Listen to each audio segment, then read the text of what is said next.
Microdose, yeah. Microdose, microdose, microdose, dose. Microdose, microdose, dose. Microdose, microdose, dose. What's good, y'all? Kush Haystreak coming to you with the newest edition of the Microdose. We're done. The NBA Finals is all behind us. Golden State won. Good for everyone that's a Golden State fan. Boston, you gave us a hell of a show and showed that like there could be a sequel to this. I wouldn't be surprised if that happened. Like it was yours to lose, and that's thankfully what happened. But we're back into the grind, kids. I got two guests with me tonight. They do a show on Spotify and all the other streaming sites. It's out every Tuesday. It's called Not a Strong Start. Daniel de Sangre, Chuck Bernal. What's good, y'all? Welcome to the show. How's it going, man? Thank you. Thanks for having us. Yeah, Thanks definitely. For being Thanks a part of this, guys. Absolutely, man. The NBA Finals were awesome to watch. Jason Tatum kind of got stifled there towards the end. I didn't hear much of him after that. So good job, Warriors. It was one of those things where they just finally just crushed their foundation and broke their spirit, and they were just like, I guess we got to shoot around for another 2 minutes. Fuck. Can we just go home? I just want to go home. Exactly. Not gonna lie, Dan, it reminds me of when Boston eliminated the Lakers a while back, like what, 2007 or 8 or something, and yeah, it's pretty bad game 7 live. We got to shoot around for about two. We got to shoot around for about 2 quarters before this is over. So you can go ahead and edit this part out. I don't want to bore the fans with anything, but like I was at the Chase Arena this year. This is the 6th NBA Finals I've been to. Only thanks to Golden State each time. So, but this year, unlike being in the actual arena where all the craziness has happened, I was actually outside in the pavilion where all the fans that couldn't afford a ticket were, and shit got crazy, guys, to the point where I was like, yeah, I mean, I see all these security guards and I see a couple of these armed cops and there's a barricade here, but we are vastly outnumbered here if something goes south. Like, That's where all the real fans are, though, man. That's where all the real fans are. So, dude, Game 1, I saw it's like into the 3rd quarter, maybe even into the 4th quarter. A woman, I don't know if she left the plaza, but then she came back in and they got metal detectors and all that shit. But she had a red cup, and I saw that bitch straight up like throw it to the point where it's just, if that's a full container, it's standing up. She walked through the metal detector, and then it's some sleight of hand shit. If I blinked, like I missed her going, whoa, like she grabbed it, pounded it. Security starts advancing her, and then this bitch was just like, "Oh, you all want to fight me? Fuck you!" and starts swinging. And then that's somebody you marry. Oh yeah. I don't know, man. I don't know if I can even handle that. But it was the wild. It's the gnarliest thing I've ever seen, though. Like if I wasn't there, if someone had told me the story, I'd be like, get the fuck out of here, man. Like just the physics involved and like. Anyways, we're not here to talk anymore about the NBA Finals, guys. Not a strong start. Like I said, it's on Spotify. It comes out every Tuesday. All the socials and streams can be found at your Linktree account at Not a Strong Start, all one word. But let's start with the title. Where does the title come from, guys? Go ahead, Dan. It was all Dan. So we started throwing out a bunch of ideas. So it's me, it's Chuck, and then we have another co-host, Jose, that couldn't make it, unfortunately tonight. But we just kept throwing out a bunch of ideas, and then Chuck and Jose just kept giving us, just started rifling off a bunch. And I'm like, okay, well, we're not off to a strong start here, guys, because they were awful. And that's all of a sudden we're like, you know what? That's actually not a bad one. Like that works actually. What? Not a strong start? Like, yeah. Okay. Let's go with that. It's always the ones that are just accidental. So we're under an umbrella called the BosNet family, and was siphoned off of the Bosley network. And Bosley was the name of a dog. And a former podcast partner of mine, I don't know why he couldn't just put his name into the iTunes account, but for whatever reason, put the dog's name in it. And so all of a sudden, I'm looking up our podcast, and it's coming up under something called the Bosley Network. And I was like, what is that? And he was like, explain. I was like, oh, it's the dog. And I was like, all right, but I like that. Like, it sounds like an American product. What's it like? Stop that. It really. But then does, we did. Man. Good choice. You guys got all sorts of fun themes to talk about. You recently just had, you explored Tom Cruise's career, but then you've done like, what's a good rom-com and favorite horror movie, where do you get your ideas for your themes? We kind of, between three different minds, we kind of bounce ideas off. Jose's more of like our, sort of like our idea guy, right? Would you say, Chuck? Yeah, kind of our idea guy, a little bit of our producer. He kind of sets up the episode structures and what's going on, and basically it's like an outline that me and Dan usually fuck up. But we loosely look at it, and that's about it, right when we start. Yeah. I understand. What do you have on the horizon, or what's been a favorite that you've already done? You're only about less than 20 episodes in so far. Yeah, we just dropped episode 19, which is our guilty pleasure. So we kind of talk a little bit about what that is, and then name some of our guilty pleasure, stuff. Some of us had a little more guiltier ones than others. Oh, no. Dan, Jose had One Tree Hill that he watched the entirety of, and we couldn't stop laughing. It's like, CW, you watching the CW? But no, so we have that. We also have some fun games. We like doing a lot of movie games. So we're going to be doing some battle rounds. So we're going to have like whether it's either battling movies, battling characters. So we're going to do one of those spinning wheels. It determines who our hero is. And we got to debate it. What character would win in a fight? So that's going to be some stuff we got coming up. Oh shit! So I used to be a pro wrestling promoter. I'm going to be all over that, guys. Like I'm going to break down stats for you. Please. I'm going to give you like heights and weight. Awesome. And like, no, he's got the reach. Okay, I'm telling you, when he gets that clinch in there, like you wouldn't think Matthew McConaughey had that in him, but he's a fighter.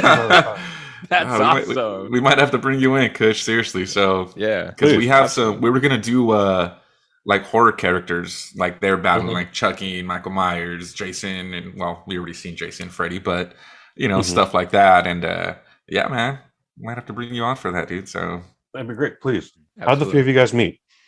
So Jose's more of an actor. So when I met him was on a short film that we did called Torture, and he played our villain. He played Middle Eastern, which is ironic because he's Puerto Rican, but he's a little dark haired. He had his hair grown out. You couldn't really tell when you watched the movie. He did a phenomenal accent on it, but I was a writer and a producer on it, and that's why I met him. I know Jose and Chuck. Yeah, we actually work together. I actually supervise them on a few cases that we work in the behavioral field. And I knew he was into movies and all this, so we kind of like connected on there. And then he moved. He was here in California, and then he moved to Boston. And so he kind of brought me to kind of meet everybody before he left. And then that's when me and Dan kind of hooked up, and we became friends, and that's it. That's the story right there.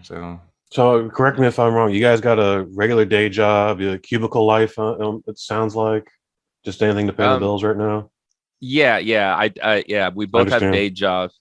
Yeah. It's not necessarily cubicle. Like we're out in the field a lot, get a little bit of flexibility. Yeah. So sometimes if I need to be able to, be on film sets or stuff like that, it's really flexible. So I'm able to kind of do what I need to. But yeah, definitely something to pay the bills, man. Especially with COVID and everything, it got very difficult for filmmakers. You know what I mean? Like the work, the flow of work, especially being an independent filmmaker, it wasn't as plentiful as you would like it. So a lot of independent projects are paying a lot less than you'd like to. So, I got to pay the bills. See, I would love to pay bills doing movies and everything, but instead, I just went to school, got a PhD in psychology, and did that. but Dr. Bernal. Yeah, I don't use it. Don't worry about it. But I would. But yeah. But this is doing this kind of thing is what I'd rather be doing. But can't always be that way. So gotta pay the bills. I get it, man. Yeah. I used to be in a cubicle as well. Actually, my last cubicle tour actually had a pretty cushy gig where they're like, we only need you for 20 hours, so schedule yourselves, but just make sure you're here. And if you can't be here tomorrow, well, come in the next day or whatever, And so nice. I made it work, but I was living for those production jobs in between, like a Raider job in the rain. I'll take it. Let's go. Yeah. By the way, worst time ever. FYI. If you ever, Daniel, did you set out to be a filmmaker, or did you just like myself find yourself just kind of falling into it accidentally? Sort of like that, yeah. So I've always been obsessed with film and making movies. And when I was young, I kind of grew up in a smaller town that people didn't do stuff like that. So it always felt just very unrealistic. It just felt like, you either had to know somebody, you had to come from money, something, somehow you're involved with that. So I've always been fascinated with writing. So I did a lot of writing. So at first it was more novel writing, more short story writing, more literary writing. And then came out here to finish college. And that's when I then, I had like a nice summer break. So then I started doing film school a little bit, met some contacts, and then I realized, hey, I'm actually, it transitions over to screenplay writing, which is very different than literary writing. Then that's kind of how it just kind of fell into it. So the path just kept going, working on the project. So that's why I kind of accidentally kept going. I mean, I didn't really plan on it. And now here I am still doing it. You been on anything major? Like a Michael Bay film or anything like that? Nothing major that probably your audience is going to know. I released my own feature that I directed. That one's on Apple. It's on like you can find like on iTunes. You can find on Amazon. It's called You're Hired. So You're Hired. You're Hired. That's the one. So I did that one. I've done work. I'm not sure if your audience members know what Famous Monsters is. Famous Monsters of Filmland, but it's like a huge like 1950s, 1930s magazine for like famous monsters, like Monster Magazine, but super mega popular. I did work for them for the television show actually in San Francisco. So they aired there doing stuff like that. So I worked Comic-Con before, things like that. So yeah, kind of bouncing around. So cool stuff. You mentioned the movie you made, You're Hired. By the way, you have to say it with that enthusiasm, because if you don't use the apostrophe or the exclamation point, iTunes gets super confused. It's really, I just typed it in and they're like, I got like 5 other films, none of the ones you're looking for though. So you got to add that little exclamation point. It's you can rent it for $4 or just for an extra $1. Buy it, guys. It's 93 solid minutes. So it's lots of chuckles, lots of ha-has. You're gonna smile. But how long did it take you to make You're Hired? Yeah, like from conception all the way to distribution. So that one was like a very much like a shoestring budget. So it was very independently, produced and everything and funded. So that one probably took about 3 years. I wrote it myself, co-directed it, and I ended up editing it myself. And to do a whole feature, when we first did our first cut, or what they call an assembly cut, right? When you put all your scenes together before you have to cut anything and fine tune it, just to see what your movie looks like. The movie was like 2.5 hours long. And for like an independent feature, that's insane. People usually have it under, and you usually have to refilm and all that stuff. We were way over, so it took me a while to edit stuff down. We had to do some reshoots and then all that. So about 3 years. 3 years. That's incredible. How did you go about casting? Because I felt like a lot of the scenes, I was just like, I feel like this is a sketch troupe or just like a comedy team or something. Like they all had, people can have good chemistry, but these folks were like very intimate with each other. It felt. I could be wrong about this, but no, for sure. So we actually hired a casting director, but we really just spent a lot of times on rehearsals. We worked really hands-on with them. You get very different types of directors. You get some that are more cinematography, that's more based on the aesthetic looks. You have some more that are actor-based directors. We worked very much with the actors, kind of working out chemistry and all that stuff. And it kind of bled over. I mean, working on something very independent like that, you kind of bond with your cast a little bit. And I felt like that kind of read on screen. How long was shooting? Principal photography. Yeah, it was about, I want to say about 6 weeks was the principal photography, and we did reshoots for about 2.5, 3 weeks. So yeah. Holy shit. Yeah. Did you have to manage any interpersonal relationships on set, Dan? Yes, but not of the sexual kind of. Then never mind, Dan. I don't want to know. Cut. Kush doesn't want to know about those either. That's what I said. We're cutting. Yeah, exactly. Yeah. Chuck, I know you're not necessarily in film, but you got a pretty dope Instagram thing where you're taking like high level quality photos of classic and I'm guessing modern action figures, modern toys, like putting in some really, really dramatic environments, man. What's the process with that? Thanks, man. Well, what's funny is I did like to film shorts here and there with like just my little crew, my cousins and friends, you know, cool. But during COVID, you know, obviously we're on lockdown, we weren't doing anything. And so I was just kind of walking by one day and I saw like one of my little action figures of Freddy, took a picture of him, and I thought, I think I could do something more with that. And then I did, and I started, and they were pretty bad. But I kept doing it. And then I found this whole kind of like subculture of people who were totally into toy photography, which I had like no idea, you know, and I was just like, oh, this is cool. And I met a few people and kind of learned some things, and it's cool. The whole like process of it is just like, I wanted to be shooting movies. I wanted to be making movies. So I was like, okay, I can't do that during the lockdown. So let's try to recreate some of this stuff with the actors that I have, which was my toy collection. Hey, so, yeah. So that's kind of what happened. And then I've gotten some good feedback with it. Like I've actually had people hit me up and be like, can you take our wedding photos? And I'm like, are you going to do action figures? Because I don't take pictures of fucking people. That's the honeymoon. You do that for the honeymoon. Yeah. And I'm like, you know, the people are like, oh, my kid's turning 1. And I'm like, I might make that work. He's small enough, you know. But if he's not dressed like Bumblebee, I don't give a shit. Exactly. Yeah, you know. And then I've had a couple of like second market like toy places kind of hit me up to be like, oh, can you take pictures of, you know, like in China and stuff? And I'm like, dude, emphasis on amateur. Yeah, you know, like I'll try, you know, but yeah, no, it's been fun though. Did you get booked for a job in China? Maybe, but not for photography. But oh shit! All right. Ay, Dios mío. Yeah, you don't want to follow up to that answer. I don't know. In fact, I'm looking for the next question here. Look for the next question, guys. As filmmakers, what's your favorite genre? Horror. Yeah, I see a lot of posters in the back here. I see Night of the Living Dead. I think I see New Nightmare. I'm not sure what that Crimson. Oh, House and Mandy. Yeah, so we're actually doing something. We I bought the guys a poster, and it's like, I'm looking at it right now, 100 must-see horror movies. It basically became a race. First it was like, let's do these by Halloween, 100. And then it turned into like, oh, we're racing. And then it turned into like, what's the loser? What's the end game here? You know, and go ahead. Dan won, so go ahead, Dan. Go ahead. Everything with us always ends up becoming a competition.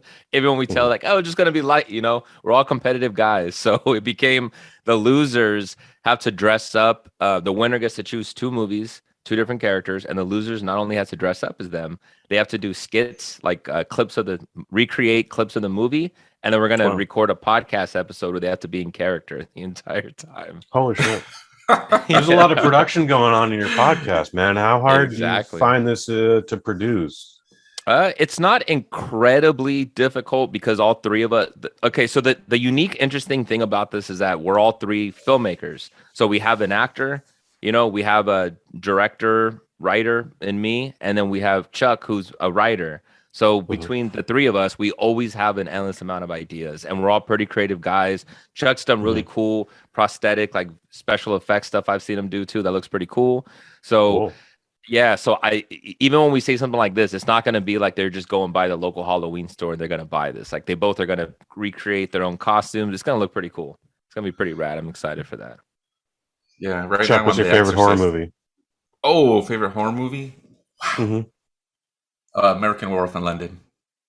Okay, yeah, that's a fun one, man. Rick Baker, all the makeup, like that shit still holds up today. Like, it does. It's probably been 10 years, but yeah, it's still to me the best werewolf transformation on film, TV. Totally, you know, like totally it's using that, the effects. How do you say it, Dan?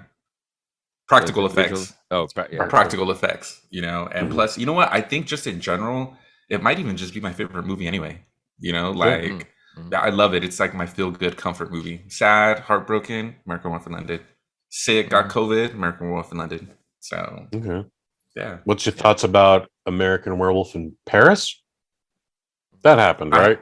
I have no thoughts about that, Kush. That's fair enough. That's fair. That's fair.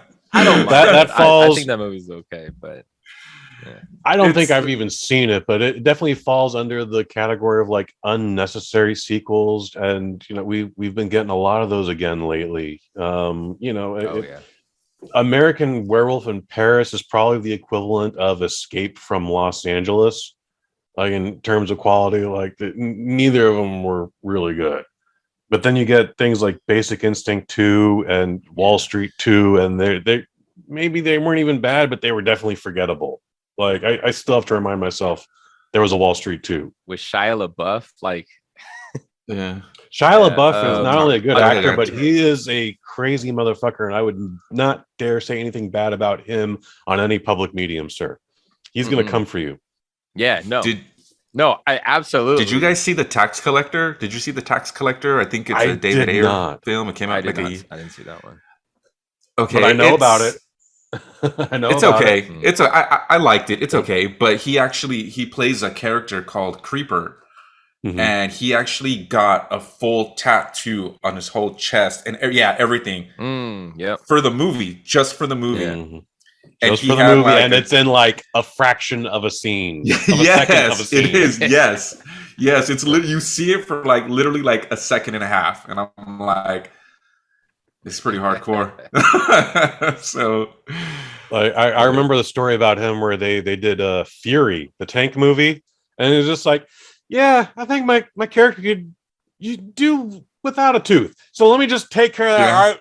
Wow. He's a little more method than one even needs to be. Like, the guy who played Lincoln didn't do that shit. Okay, he's like, I'm just gonna put a beard on. Just put a little beard on, but yeah, he goes to the extreme. Like, let's just yank a tooth. All right, I want to say he was chewing on glass for something else, but like, the guy's not all there, so maybe we don't talk bad about him. That's all I'm saying. Yeah, I don't even think he's an actor. I think he's just those people. No, he's just those people. Yeah, he just is. Like he is. Are you a method actor? No, I am. He exists. Multiple personality disorder is what we used to call it. It's got a new name now, but he is his own multiverse. He's his own multiverse. Ooh. That's what he is. Yeah, he really is. The LaBouffa-verse. I like that. Yeah. The LaBouffa-verse. Daniel, what's the next movie you want to make? Assuming you're not making it right now. No, absolutely. So right now I'm working on a screenplay. It's a horror movie. I love horror movies. My absolute favorite type of genre is probably sci-fi, but it's so expensive to make. So horror movies and comedies, just for your audience to know, are going to be probably the easiest thing if you're an independent filmmaker. So I tend to stick with those until I get enough budget and all financing. So I'm working on a horror movie. I'm setting it around Vietnam. So it's going to be Vietnam. So it's sort of like a war horror movie. Whoa. That already sounds expensive. Okay. It does, but I'm finding a creative way to be able to kind of mesh the two together. Yeah. Is La Brea Park all of a sudden Vietnam? Just a little bit of visual effect. Just slap a few on it. No, dude. We got the fog machine now. It's Vietnam. Check it out. Exactly. What do you guys think of found footage films? So when Blair Witch came out, I thought it was creative idea. I don't think Blair Witch holds up anymore. We had that discussion about it as well. Found footage, it just depends. I guess it depends how they do it. Cloverfield was pretty interesting and all that. The movie Chronicle, I really like Chronicle. That was a found footage one. Yeah. You just have to be creative, I think, when you do them. Blair Witch, obviously, like we talked, doesn't hold up, and it still makes me fucking sick. But and I never watched. Is Paranormal Activity count as found footage or no? Is that didn't watch any of them. So my interest in them, but Chronicle, you mentioned that one. That was so fucking good. That was so good. But yeah, other than that, if the found footage wasn't found, I'd be okay with it. There's a film festival out here in San Francisco. It comes out usually around March, April, or whatever, called the Unnamed Footage Festival. It's all it's found footage, screen life, etc., etc., etc. Usually find a lot of cool stuff there, and you'll find stuff where like, we did this in 3 weeks, and you're like, it's amazing. And then another guy was like, we tried to make a huge blockbuster and it took us 11 years to make. Like, this is dog shit. Oh my god. Yeah. There's a really good one called Base, and it's about base jumpers. So I want to say it came out in 2017. It's definitely not a horror movie, but you will be shocked most of the time because like dudes get taken out. Like it's those jerk offs that like have to like jump off a building and parachute down onto Lincoln Avenue or wherever. They do some of that, but then they also like get those squirrel suits involved. Only a little bit of CGI, and that's obviously to mask up the dead bodies. That thankfully didn't happen. But like, oh shit, that guy's not coming back. Oh, another one that they premiered this year was called Putrefaction. I don't have the exact spelling on it, but it's a dude out of Mexico City named David Torres. He's been in the industry 30 years. Never heard of him before this film, and he took a 360-degree camera and then just edited a narrative around it. And you feel like, all right, this is going to get old soon. Never gets old. It's a nice tight 90 minutes. Nice. You know, it's about a chick growing up in Mexico City, trying to get into art school for college. You know, lost her parents, both parents during COVID. So it's like she's going through all this craziness. The worst part about it is, and then there's a paranormal aspect to it. I was like, this is all amazing without the paranormal bullshit. That you don't say that to the guest at the time. There was a movie I saw during the pandemic on Shudder. It was like a Zoom movie. Did you see that one? I don't know what you're talking about. Oh, is it the one where people are watching it and they're getting killed? Like it's not Your Next, but it's something like that, right? Like Unfriended. Maybe that's what it was. No, it wasn't Unfriended. It's really good. It's really fucking good though, and it's like 45-50 minutes, and they do like a seance. But they do it over Zoom, and then they start getting like picked off. But it's pretty fucking good though. Oh, so damn it! It's good to know the devil's working off Wi-Fi, then, huh? Yeah, but it's super creative though because they did it during the lockdown. Like it kind of revolved around that. Did you see the movie about the haunted phone app? I forget what it was called, but like Tom Segura's in it for a minute. It came out like the September before the pandemic. It was out for a week, but it's ridiculous to think like the devil had like a development team, like trying to, and sometimes you'd be like, you're going to die in 84 years. You'd be like, whew, thank God, catch up on all those Marvel films. And then like some folks are like, you're going to die in 13 minutes. And then the Final Destination bullshit happens. And it's here it is. It's called Host. Oh, okay. Yes. Yeah. Host. It actually has 100. I mean, for whatever it's worth, 100% Rotten Tomatoes, 94 reviews. Whatever that's worth to you. They could be. It is hard to get one review, dude. The fact that you got 94 of them and they're all positive, good for him or her. Yeah, whatever that is these days. Guys, I gotta cut this short here. I'm supposed to go see the Black Telephone. Nice. I have to do a review about it for next week's show. Okay. I'm not looking forward to it. Every time I see the trailer, it looks stupid, but the reviews are all coming back like super positive. Like, this is an amazing movie. Ethan Hawke is fantastic. I'm like, I'm sure Ethan Hawke's always fantastic, but like, are you guys familiar with the idea of the film? Have you seen a trailer for it? I do, but I'm not too familiar with it. I'm a fan of Ethan Hawke, but again, I'm not too familiar with the movie though. No, neither am I. I've seen a trailer, but I like Ethan Hawke. I might check it out. See what There's a serial kidnapper out there. He just snatches whatever kid he can. Where those kids go, we don't know until we do find out. And with this one kid who gets snatched, he's in a room. There's a bed. It's pretty much basic bedroom type basement situation, whatever. But then there's a telephone on the wall, and it doesn't appear to be plugged into anything. And Ethan Hawke's very adamant about stay away from the phone. This is all in trailer. I still have yet. I'm seeing this movie in 20 minutes. Yeah. Nice. The phone all of a sudden starts ringing. And guess what? It's the ghosts of Ethan Hawke's victims. And they're all going to walk this dude through it. And I'm just like, you know who I'm not taking advice from? The ones that didn't make it. Yeah, exactly. The ghosts of the dead molestation victims. Yeah.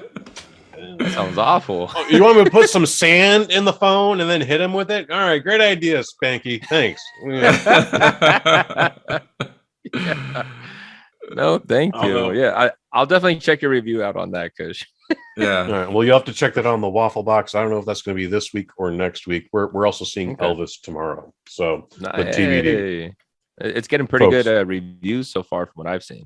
So That far, the Elvis worst one. review I've heard is it's too long, and that's always a factor for me. So we'll Me see. too. Me too. It is for like me, Dad. too. He saw Dad's like, this is a great movie. Really, Dad? How long is it?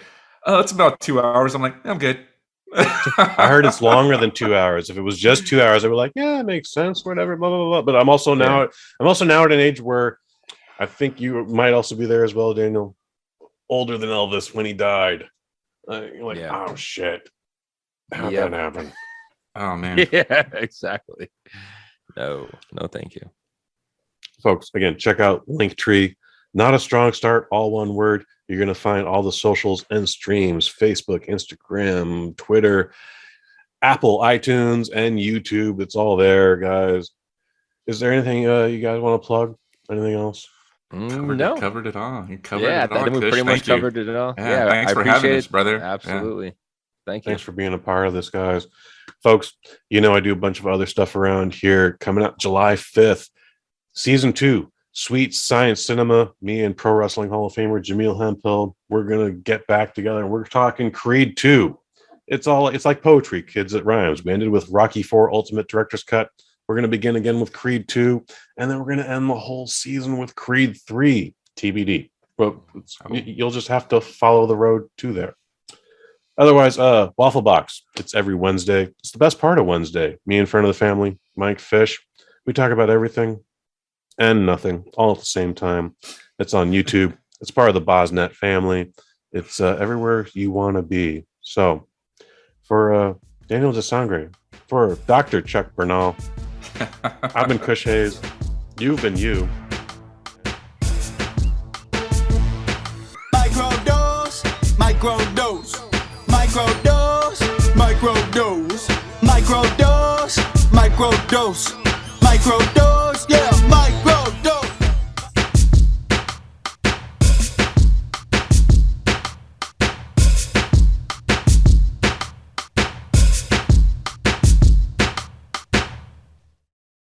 From the BosNet family. You can go ahead and edit this part out. You can edit